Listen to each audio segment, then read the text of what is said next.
Bom, então vamos começar aqui com a aula de diagrama de fases, né? Então, na nossa ementa, a gente tem só diagrama de fases de misturas, né?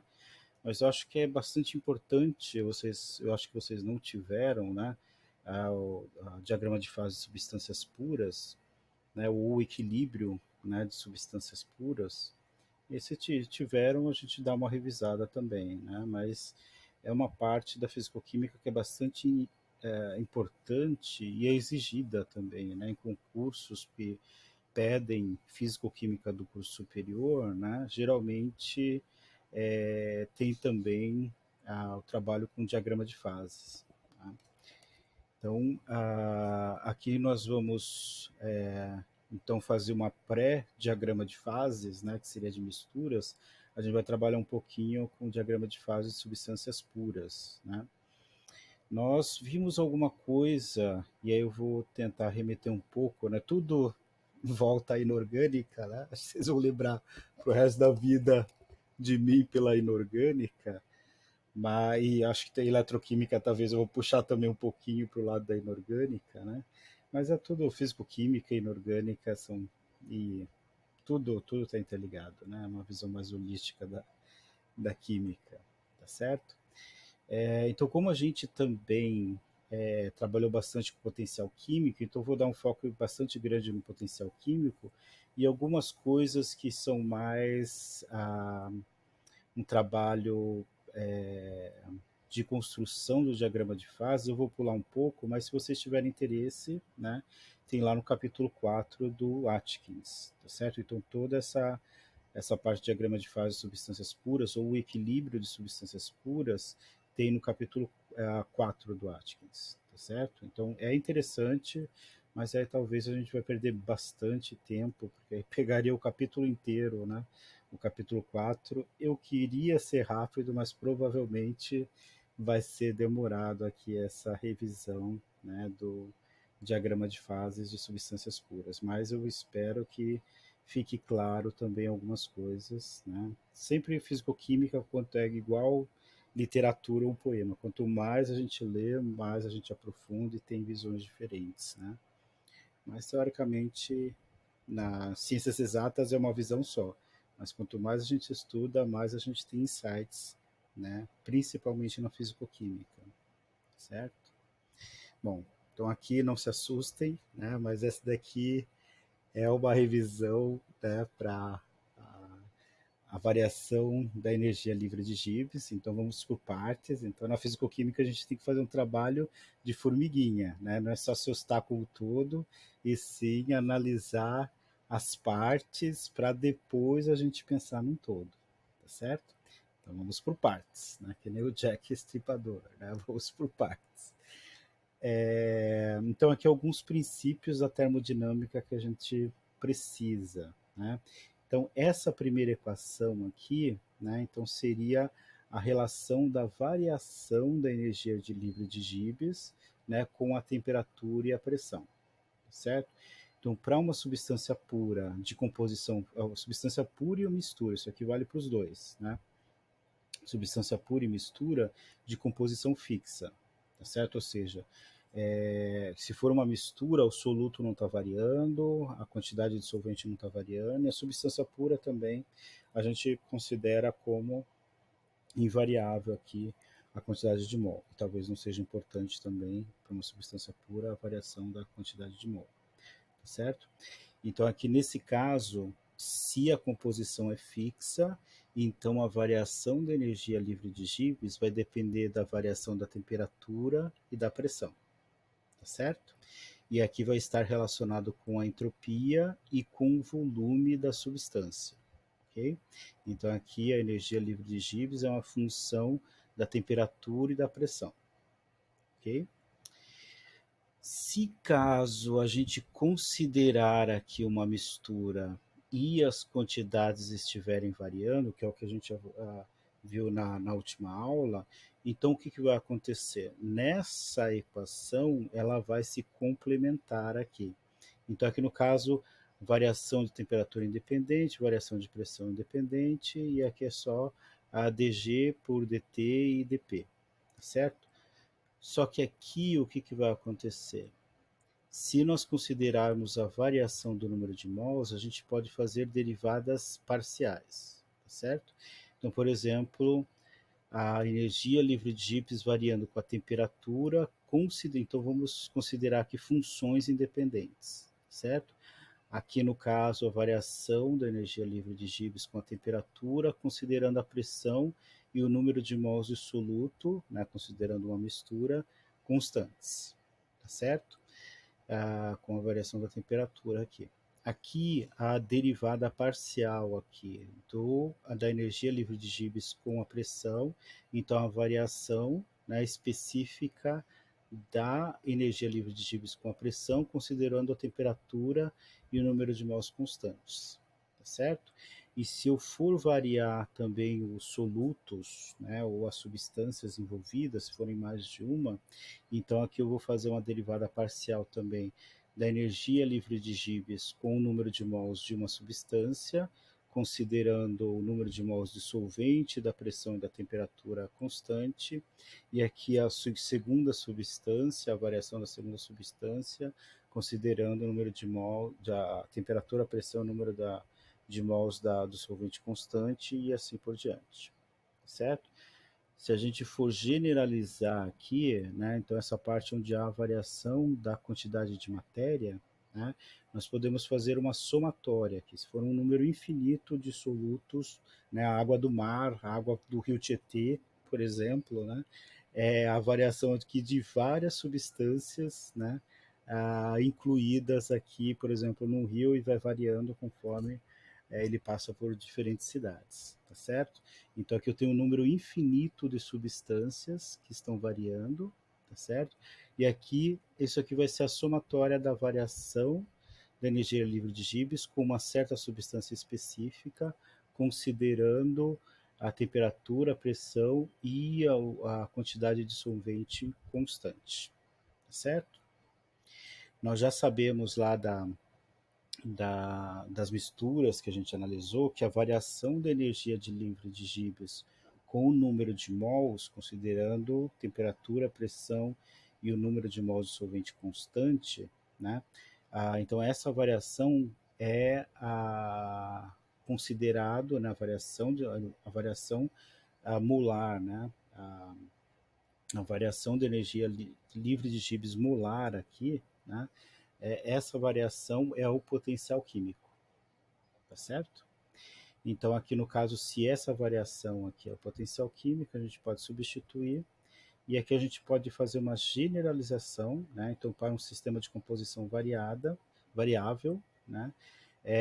Nós podemos considerar essa equação aqui, né? Que seria essa mais a somatória dos potenciais químicos vezes a variação do número de mols de cada uma das substâncias, certo?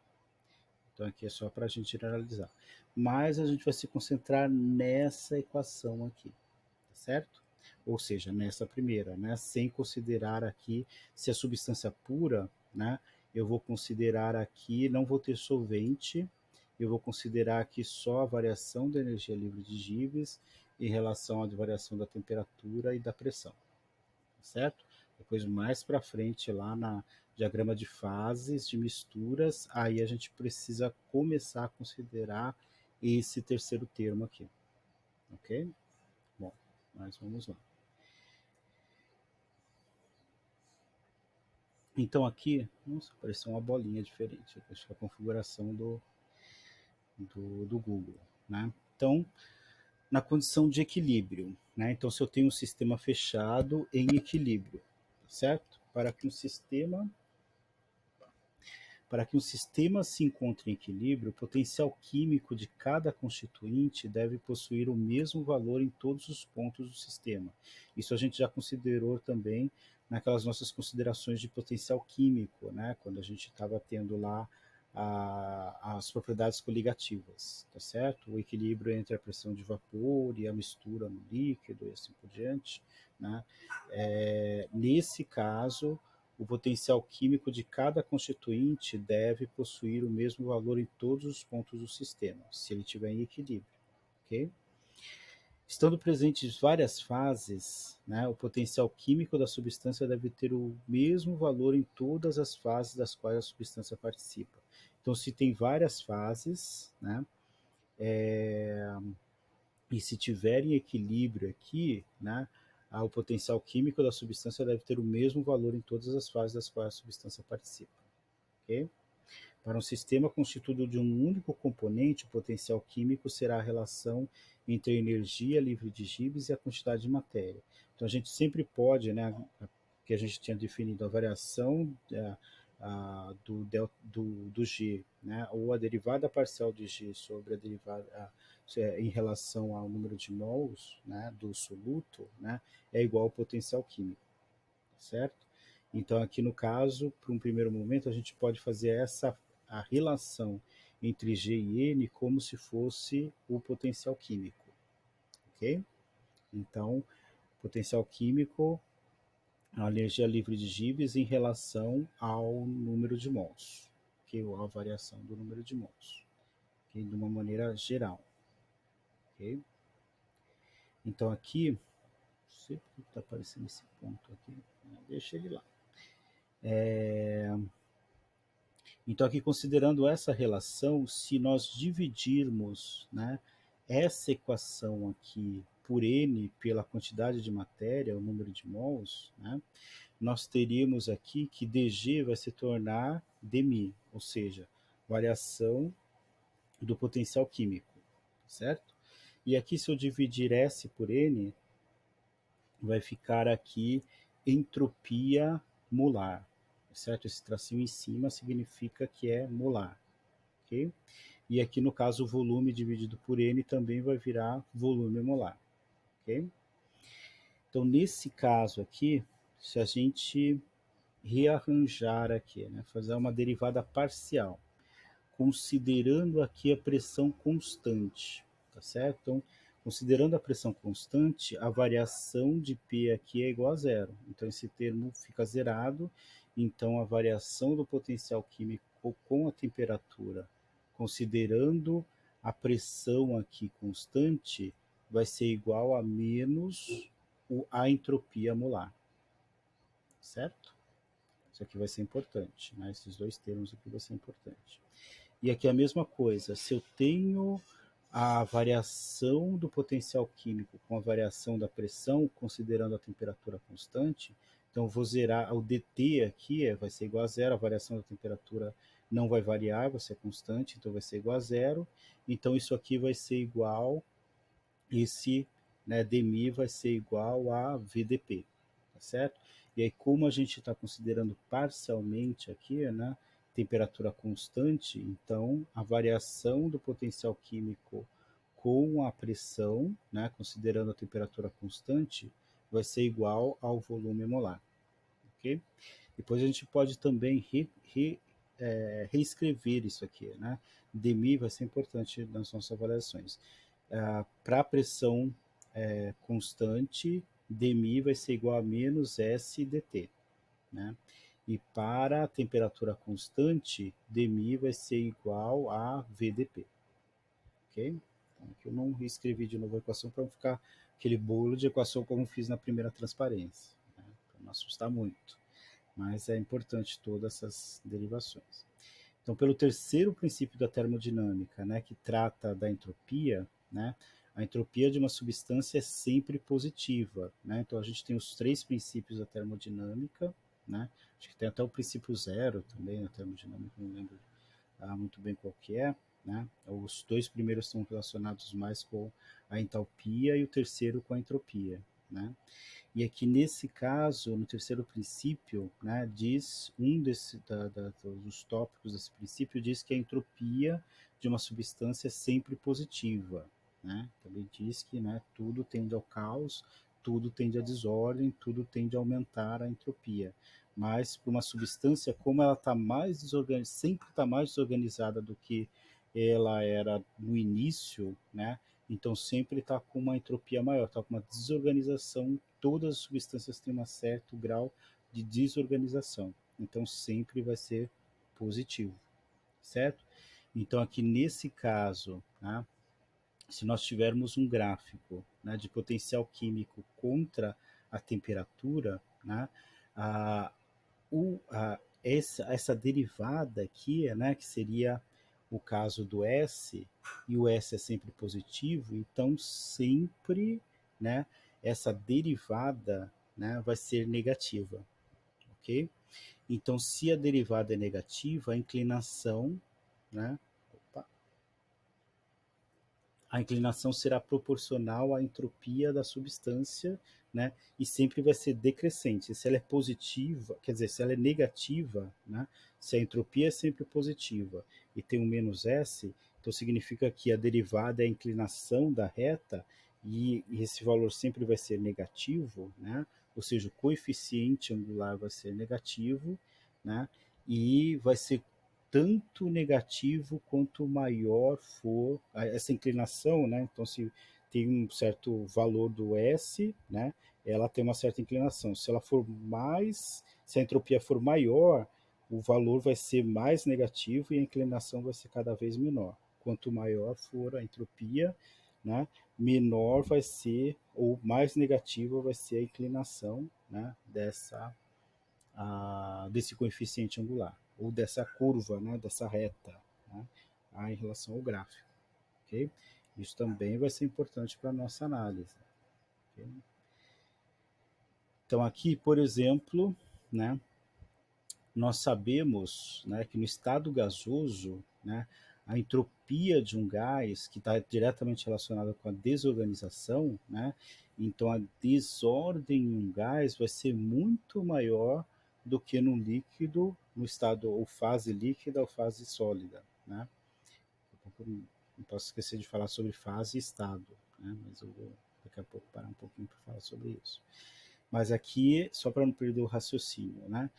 No estado gasoso, né, a desordem é muito maior, né, do que no estado líquido e no estado sólido, certo?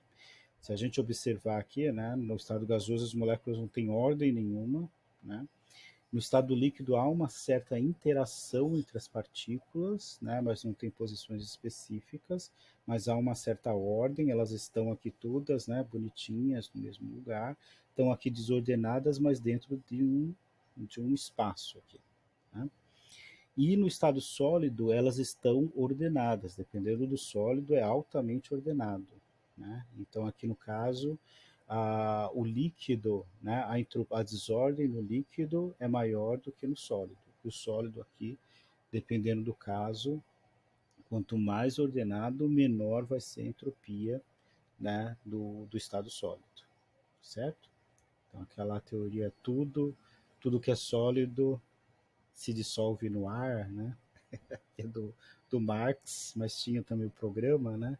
Tudo que é sólido tende a derrete, algo parecido. Tinha um programa também na cultura que se chamava assim, que está certo, né? Pela entropia, pela terceira lei da termodinâmica, tudo que é sólido tende a se dissolver, né? Ou tudo que é sólido se dissolve no ar, né? Como tem a teoria do Marx, né? O, o texto lá da carta, né? do Marx. Bom, então aqui isso vai ser importante. Então, a entropia de um gás vai ser muito maior do que o líquido, né? E a entropia do líquido vai ser maior do que no estado sólido, certo? Então aqui, se nós analisarmos aqui, né, fizermos a curva da variação da temperatura com potencial químico, podemos perceber que se na fase gasosa, né, a entropia é muito maior, então a inclinação negativa também vai ser bem maior do que no líquido e no sólido, certo? E aqui nesse caso, né, nós temos esse gráfico que vai explicar muita coisa, que a gente já viu ele lá nas propriedades coligativas, né? Isso aqui, com as propriedades coligativas estavam no quinto capítulo, né? Que está no quarto capítulo. Teoricamente seria interessante ter visto antes, mas também não diminui também, né, a nossa análise, porque a gente viu mais uma análise qualitativa. E tudo vai ser mais qualitativo, né? O cálculo vai ser mais quando a gente quiser ver a prática disso, né? Quando a gente quiser prever alguma coisa mais real, ok? Mas aqui nesse caso, então, nós temos aqui retas, né? Como é um perfil aqui de uma equação de primeiro grau, né? Aquela derivada é de primeiro grau. Então nós teremos retas, tá certo? Então essa reta aqui mais inclinada negativamente, essa aqui um pouco menos, quer dizer, muito menos do que essa daqui, mas essa em relação a essa não tem uma inclinação muito grande. Então essa aqui está negativa, um pouco mais negativa, e essa aqui bem negativa, certo? Por que é importante isso aqui? Isso aqui vai nos dizer o potencial químico. Quanto menor o potencial químico, maior vai ser a estabilidade daquela fase, tá certo? Então aqui nós temos a variação do potencial químico no estado sólido, certo? Aqui nós temos a variação do potencial químico no estado líquido e aqui a variação do potencial químico no estado gasoso. Quanto mais negativo for esse potencial químico, mais estável vai ser a minha fase, certo? Então, por exemplo, né, há uma baixa temperatura aqui, ok?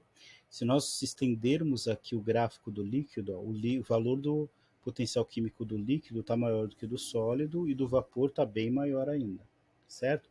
Então, o menor valor de potencial químico aqui a uma temperatura baixa, né, seria do estado sólido. Então, a uma temperatura baixa, né, nós teremos uma maior estabilidade da substância no estado sólido, certo? Se a gente aumentar a temperatura, vai chegar um ponto aqui onde o potencial químico, tanto do sólido quanto do gasoso, vai ser maior do que do líquido. E aqui nessa temperatura intermediária, né, a substância ela vai ficar mais estável. Quando chegar no equilíbrio, ela vai estar aqui com potencial químico menor no estado líquido, ou seja, vai ter a tendência a passar para o estado líquido, certo? E conforme a gente aumenta a temperatura, a partir deste ponto, o potencial químico aqui do estado gasoso vai ser menor do que os outros dois estados. Então a substância vai ter a tendência a passar para o estado gasoso, certo? Bom, nós temos os pontos de intersecções aqui, né? Nesse ponto específico, né, o potencial químico do estado sólido e do líquido, eles são iguais, tá certo? Então nesse ponto a gente tem um equilíbrio entre o estado sólido e o estado líquido, que vai ser chamada, essa temperatura aqui específica, vai ser chamada de temperatura de fusão, né? Ou de congelamento, dependendo do caso, né? Se eu tenho um líquido e eu diminuo a temperatura, quando chegar a essa temperatura específica, onde os potenciais químicos do estado sólido e líquido são iguais, né?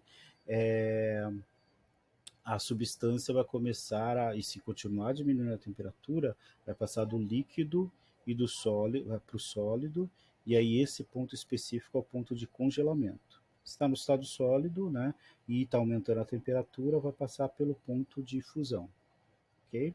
E se eu consigo estabilizar a temperatura nesse ponto aqui, eu vou ter um equilíbrio entre o estado sólido e o líquido, certo? E a temperatura permanece constante aqui nesse ponto. Quer dizer, eu tenho um equilíbrio entre a substância no seu estado sólido e o líquido. A mesma coisa vai acontecer nesse ponto de intersecção aqui, né? Nesse ponto, o potencial químico do estado líquido vai ser igual ao potencial químico do estado gasoso, certo? E aqui nesse ponto eu tenho um equilíbrio entre o sólido e o gás, né? O sólido vapor, né? O sólido gás, ok? Então aqui nesse caso, né, nós temos neste ponto a temperatura de ebulição, ok? Bom, eu falei sobre estado e fases, né?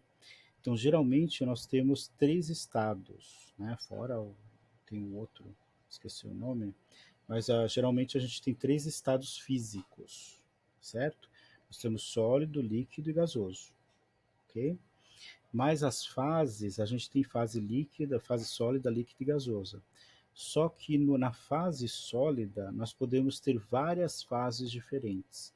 A gente viu lá, não sei se vocês lembram, na inorgânica, né, que eu passei sobre o sistema cristalino, né, e aí as fases do ferro, o ferro alfa e o ferro beta, né. Eu vou dar um exemplo também que a gente fez no laboratório do enxofre, né, que tem o enxofre rômbico e monoclínico, né. Então, no estado sólido pode ter organizações da estrutura cristalina diferentes, tá certo? E aí, nesse caso, eles se apresentam como fases diferentes dentro do estado sólido, tá certo? E por isso essa diferença entre fase e estado físico, tá certo? Estado físico, sólido, líquido, gasoso, né? Temos, esqueci o nome, não vou lembrar agora, né? Bom, depois eu lembro, tá quase vindo o nome. Mas é quando tem um estado ionizado, né? A gente tem a ionização da substância e aí a gente tem um outro considerado um outro estado físico. Tá? Mas aqui nesse caso, os mais comuns, estado sólido, líquido e gasoso, as fases sólida, líquida e gasosa, só que sendo que a fase estende um pouco mais. E nós temos na fase sólida, tem alfa, beta, gama, rômbica, ortorrômbica, monoclínica e assim por diante. Né? Como eu vou mostrar daqui a pouco para vocês também. Ok? Bom, é... e aqui a diferença também entre gás e vapor. Eu acho que eu já conversei isso com vocês também, né? Aqui no Atkins está vapor, eu não sei se o texto tem alguma explicação específica por que ele está chamando de vapor, né? Mas a gente tem o termo vapor e gás, pelo menos o que eu aprendi, né? Vai depender do autor e não varia muito na química, não varia muito de autor para autor. Na humanas varia bastante, né? Definições, mas na química não varia tanto assim, né? E nem pode variar muito, que temos a mesma linguagem internacional, né? Então, assim, geralmente o gás é quando a substância está numa temperatura acima da temperatura de ebulição, tá certo? E o vapor é considerado uma substância que está no estado gasoso, mas que está abaixo da temperatura de ebulição. Né? Por exemplo, a umidade do ar. Né? A água, entre ebulição, a pressão atmosférica, né? Entre ebulição a 100 graus. A partir de 100 graus ela está no estado gasoso. Mas a gente tem água, né, no estado gasoso na atmosfera. Né? Então isso é vapor de água. Por quê? Porque a temperatura não está acima de 100 graus. Mesmo assim, a água está no estado gasoso, certo? Então, só para a gente ter uma definição de vapor e de gás. Talvez tenha uma explicação mais físico-química aqui, mas eu não encontrei no Atkins. Né? Essa porque que ele colocou vapor aqui, né, nesse gráfico. Okay? Bom, analisando aqui, né, a curva, né, de... Deixa eu ver se eu tenho... Deixei passar alguma coisa. Não, é isso mesmo. Essa aqui é esse gráfico, né, do potencial com a temperatura. Agora vamos analisar só, aprofundar um pouquinho mais, se a gente começar, né, dentro desse gráfico do potencial químico com a temperatura, a gente alterar também a pressão, tá certo? Então, se eu alterar aqui a pressão, o que vai acontecer? Então, eu vou considerar aquela segunda parte da equação, né? Então, se eu tenho a variação do potencial químico, a derivada parcial, né, do potencial químico com a pressão, considerando a temperatura constante, né, nós vamos ter aqui, isso aqui vai se igualar ao volume molar, certo? Então, vemos que quando a pressão diminui, né, a variação da pressão é negativa, certo? sabemos que o V é sempre positivo, tá certo? Então, se o V aqui, né, se é volume, o volume ou é zero, dificilmente vai ser zero o volume de uma substância, né? Mas ele sempre vai ser positivo, tá certo? Sempre uma substância está ocupando espaço e vai ocupar um volume positivo, tá certo? Então é volume, não é variação de volume, é volume. Então o volume é positivo. Então, se a pressão diminui, o potencial químico também vai diminuir proporcionalmente ao volume da fase, tá certo? Então aqui no caso, se esse é negativo, se a variação desse é negativa, esse aqui também vai ter que ser negativo também, para que o volume seja positivo, ok? Então, se a pressão diminui, o potencial químico diminui também, ok? Então, volumes molares do sólido e do líquido são muito pequenos, ok? Então, numa fase condensada, que é o sólido e o líquido, né, os volumes molares das substâncias têm dimensões muito pequenas, tá certo? O potencial diminuindo, diminui muito pouco, né, com a diminuição da pressão, ok? Então, se a gente considerar aqui na variação do potencial químico com a variação da pressão, os dois estão diminuindo aqui. Se eu diminuir a pressão, vai diminuir o potencial químico, só que se eu diminuir a pressão, né, a diminuição do potencial químico não vai ser tão expressivo, tá certo? Por outro lado, né, é, no estado gasoso, ele tem uma influência muito grande da pressão. Então, se eu diminuo a pressão, eu vou diminuir também bastante o potencial químico, tá certo, do gás, ok? Então, aqui nesse caso aqui, no estado gasoso, o potencial químico é muito mais influenciado pela diminuição da pressão do que no estado líquido e no estado sólido, ok? Como que a gente pode observar isso naquele gráfico, né?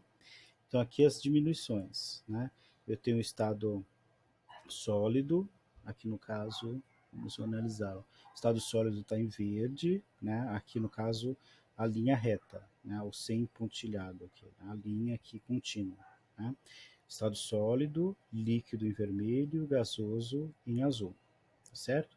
Se eu diminuo a pressão, então eu vou ter uma diminuição do potencial químico no estado sólido, vou ter uma diminuição do potencial químico no estado líquido, né, um pouquinho maior do que no estado sólido, né, mas mesmo assim é pouco, mas no estado gasoso o potencial químico diminui drasticamente, certo? Quais serão as consequências disso, né? A, a gente viu en passant, né, lá nas misturas, né? Mas aqui não está relacionado com as propriedades coligativas, né? Mas aqui no caso é, é a relação da pressão com, por exemplo, a pressão de vapor, né? Ou aquela coisa da diminuição do ponto de ebulição com a pressão e assim por diante, né?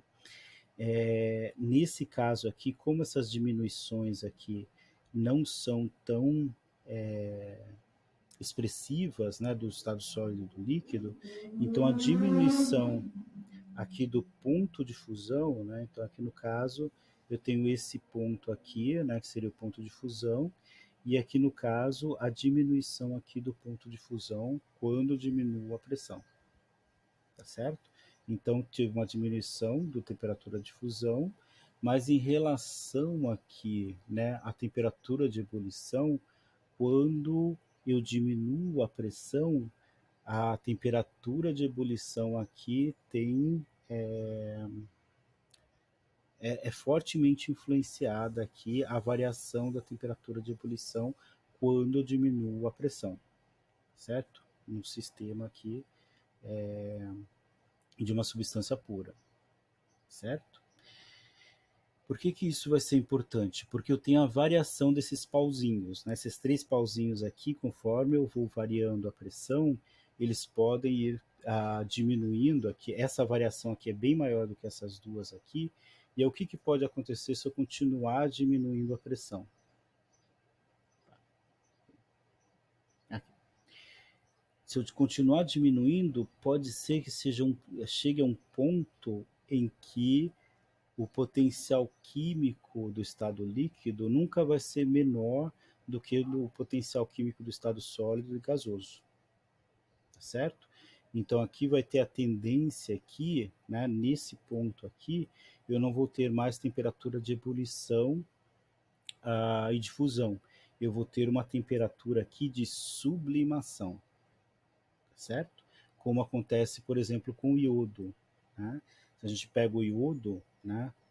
A gente trabalha no laboratório com iodo, sintetizou, né? Iodo no laboratório, né? Tá misturado com água e tal, mas se a gente pegar o iodo seco, né? Sem umidade, a gente vai perceber que ele não entra em fusão, ele sublima, tá certo? Assim como a naftalina, talvez o Júlio lembre da naftalina, né? Não sei se ainda vende hoje em dia a naftalina, né? Que ela não funde, ela sublima. Só se a gente tiver um ambiente fechado e aquecer, a gente até consegue fundir a naftalina, mas de maneira geral ela sublima, passa do estado sólido diretamente para o gasoso, tá certo? Então, se a gente conseguir mexer aqui, diminuir o suficiente a pressão, a gente consegue com que a substância pura, no lugar de passar do estado sólido para o líquido ou do líquido para o gasoso, ela passe diretamente do estado sólido para o estado gasoso. Okay? Então, controlando as variáveis, a gente pode chegar a esse ponto, né, de sublimação ou temperatura de sublimação na pressão correta. E se a gente começar também a mexer com esses pauzinhos, literalmente, né? Não é literalmente, né? Isso aqui são curvas ou são funções, né?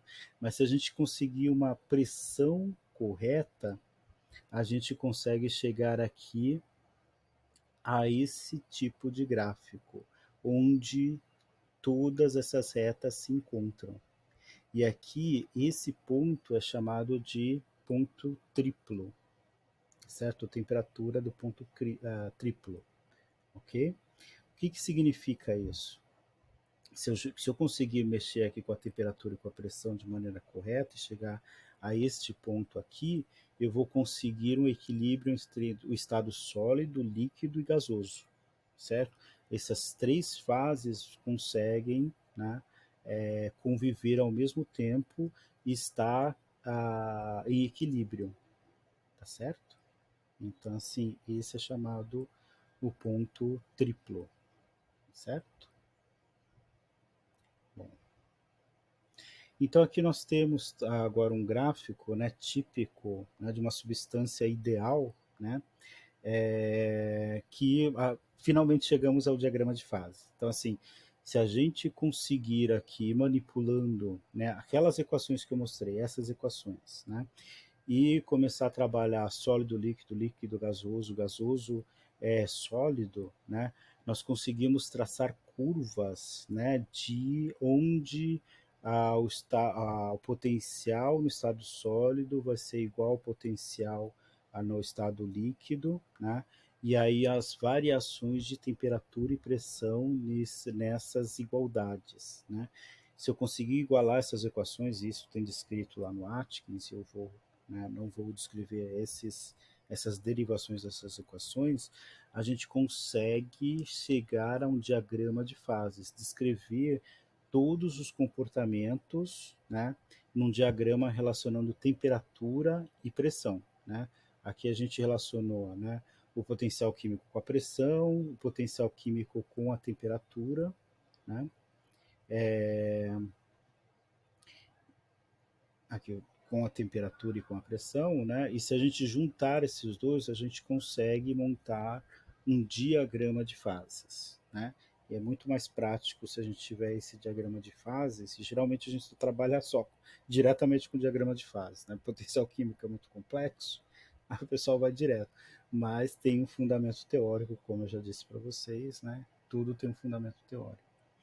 Então, aqui nesse caso, né, o que vai auxiliar a gente na nossa análise do diagrama de fases? A gente pode determinar aqui em uma pressão específica qual que vai ser a temperatura entre a fase líquida e gasosa, e aqui nesse ponto seria, a essa pressão seria o ponto de ebulição, né? E a temperatura nesse ponto aqui vai ser a temperatura de ebulição, e aqui neste ponto, a uma pressão constante, eu vou ter aqui a temperatura de fusão, onde eu tenho equilíbrio entre o estado sólido e o líquido, certo?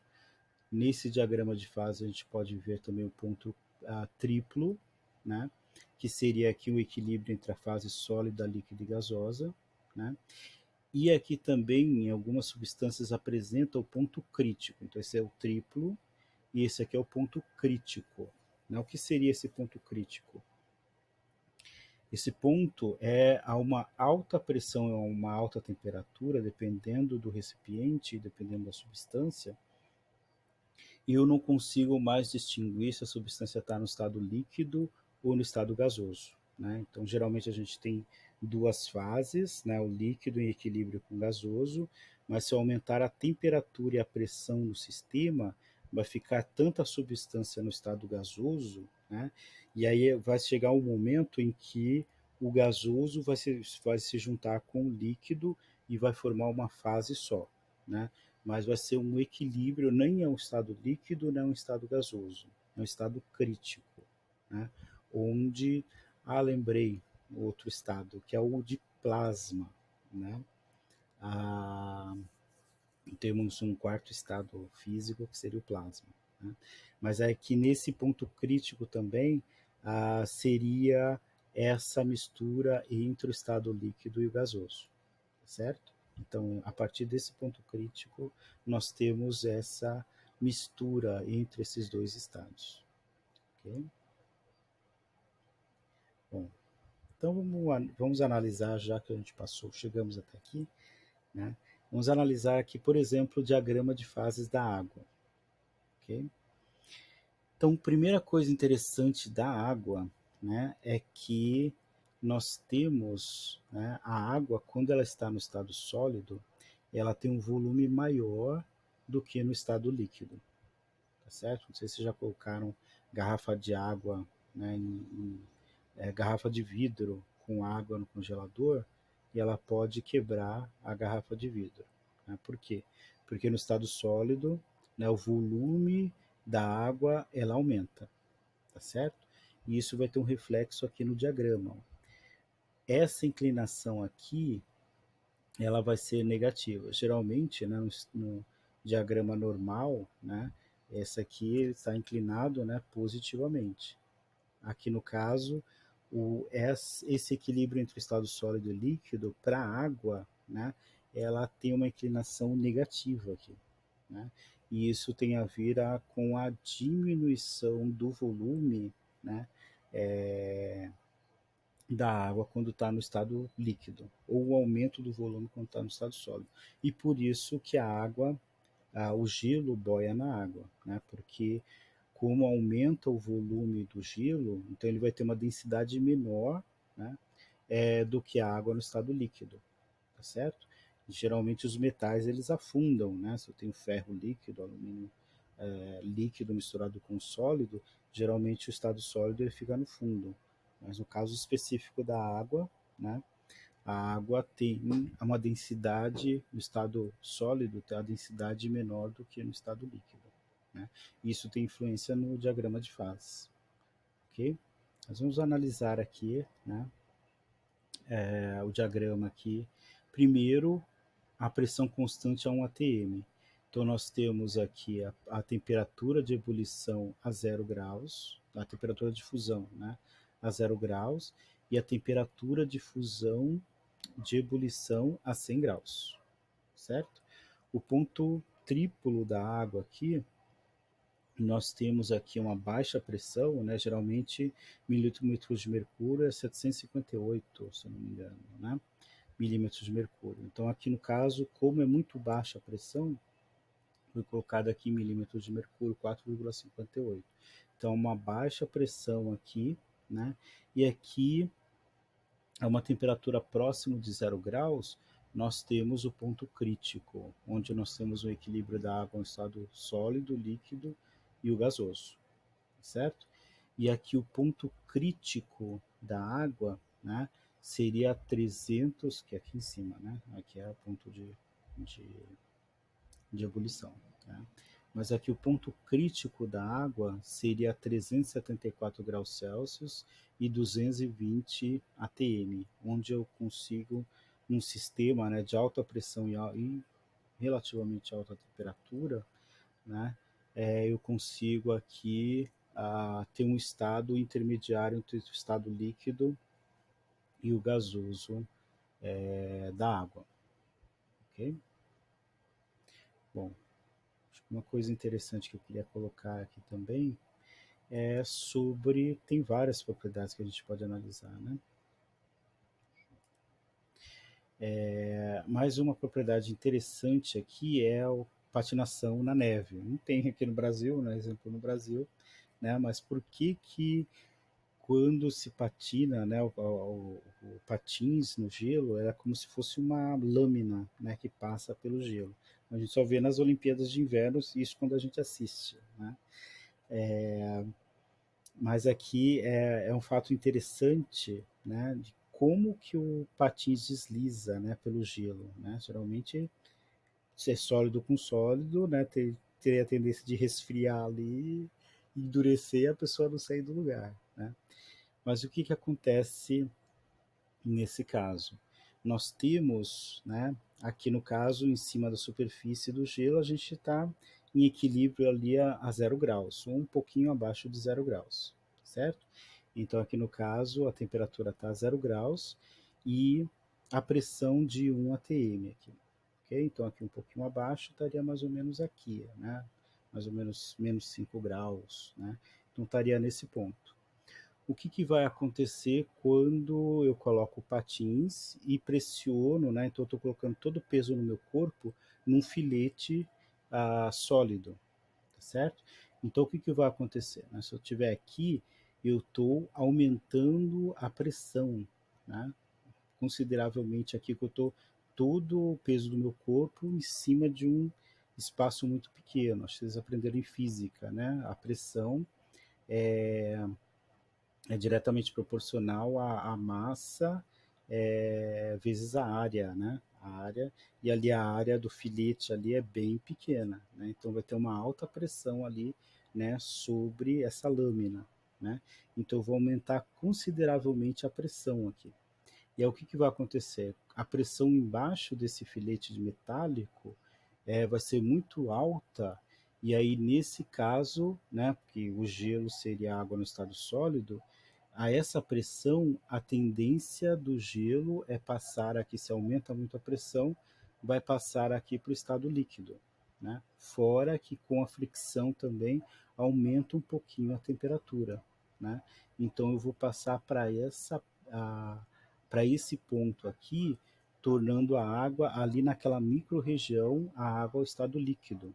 Então por isso que o patins desliza, né, sobre a água, porque ali por onde eu passar depois congela, depois que eu passei congela de novo, né? Mas no momento que eu estou passando, eu estou transformando a água, né, o gelo em água, né?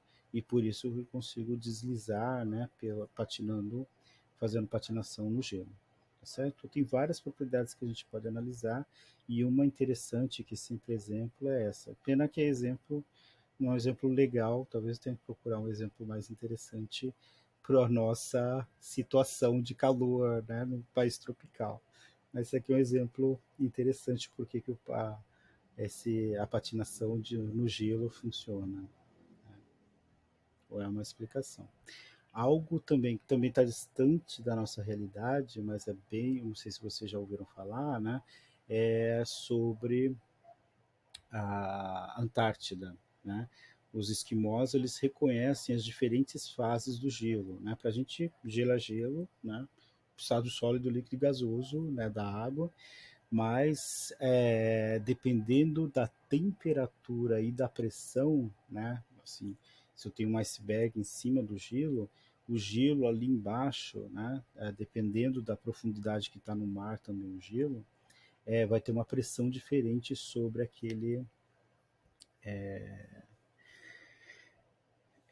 sobre aquela superfície. E aí eu tenho, a partir de uma certa pressão, algumas fases, né, do estado sólido. É aqui que vai diferenciar estado de fase, né? Então, no estado sólido, eu tenho fases diferentes aqui. Então, quanto mais eu aumento a pressão, mais fases eu terei aqui no estado sólido da água, certo? E é o que é descrito no livro que é interessante, é que tem esse estado 7 aqui da água, né, que é descrito aqui, dependendo da pressão aqui, o ponto de a fusão, né, vai ser acima de 100 graus, né, ou seja, para eu fundir, se eu tiver uma alta pressão, né, para eu fundir esse tipo de gelo aqui, né, esse tipo de água no estado sólido, eu preciso de uma alta temperatura, né, não funde a temperaturas normais, ok?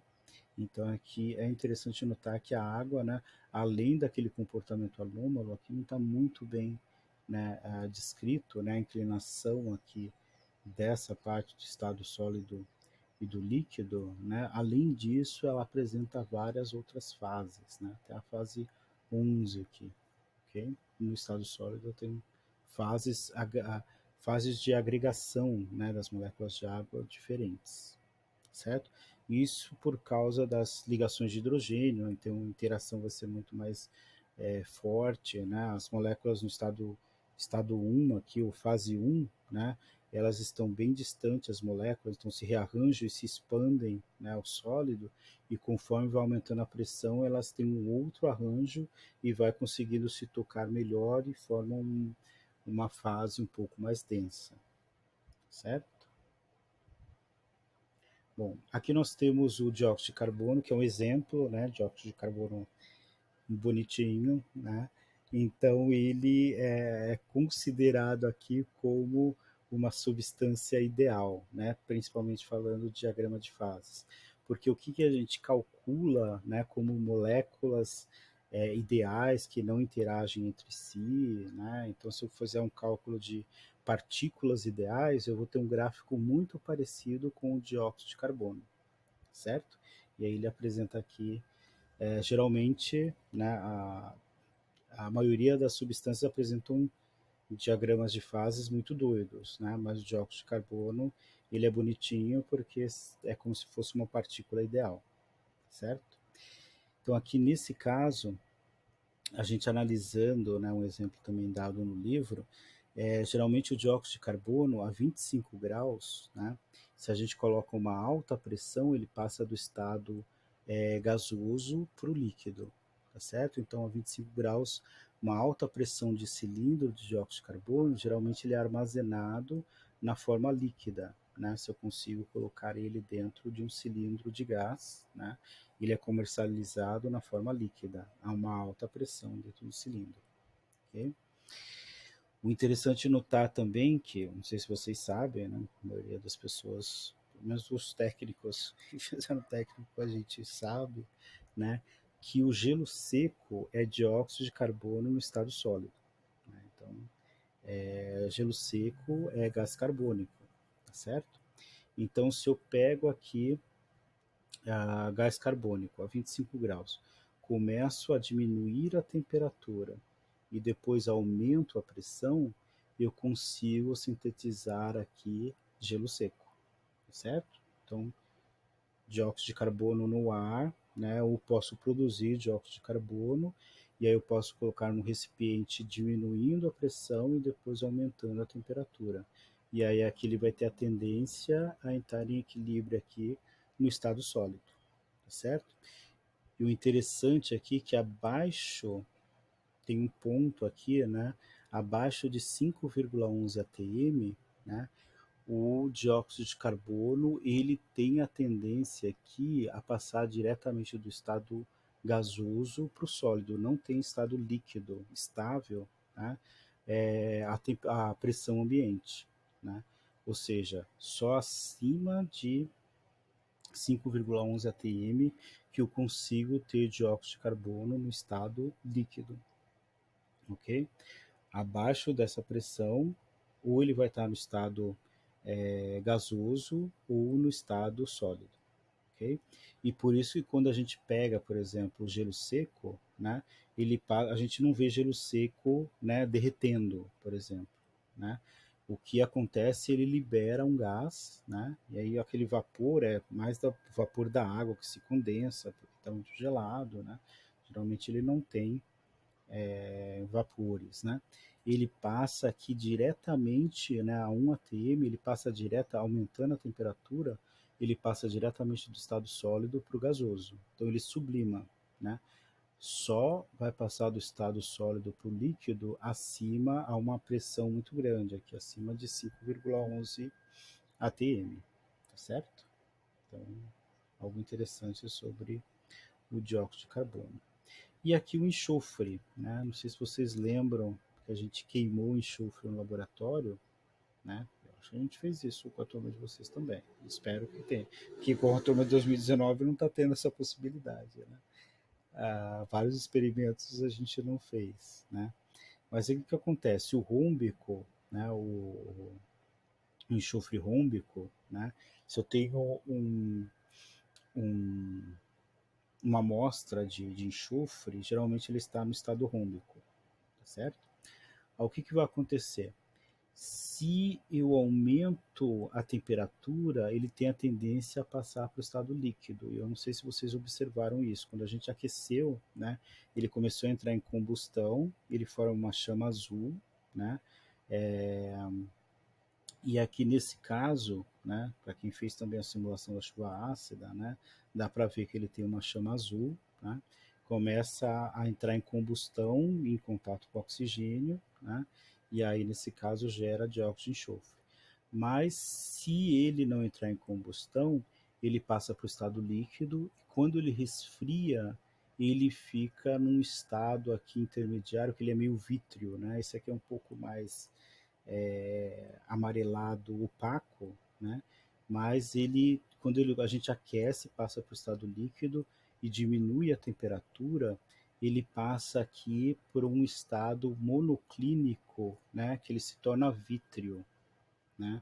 Então aqui no caso, quando a gente vai diminuindo a temperatura, ele passa por estado monoclínico, né, que tem um aspecto totalmente diferente dele sólido aqui na natureza, né? Mas aí com o tempo, né, a temperatura vai diminuindo e ele tem a tendência a voltar para o estado rômbico, que é aquele pozinho amarelo, né? Então isso aqui que seria interessante, né, analisar, talvez poderia até ver um vídeo, né, para mostrar isso, como isso acontece. A gente aquece, ele fica um líquido, a gente joga na água, forma tipo um filete e quando tira parece um pedaço de vidro, né?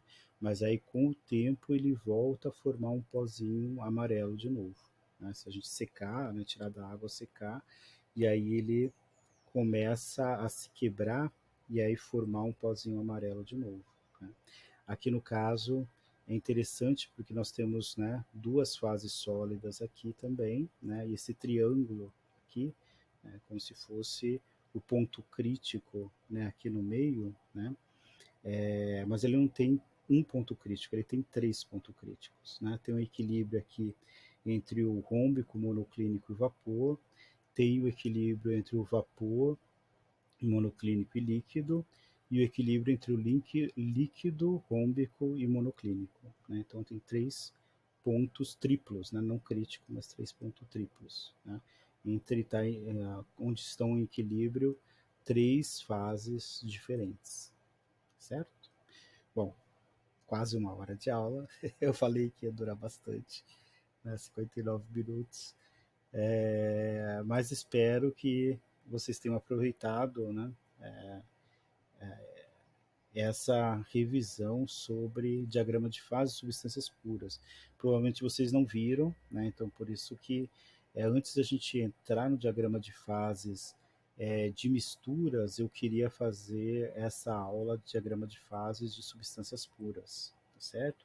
E na próxima aula a gente trabalha com o diagrama de fases de misturas, que é um pouquinho mais complexos, mas tem separação de misturas. Esses diagramas é interessante na indústria para separação de misturas. E por que que algumas misturas são inseparáveis, né? E aí vai ser interessante também, tá bom? Obrigado e até a próxima aula.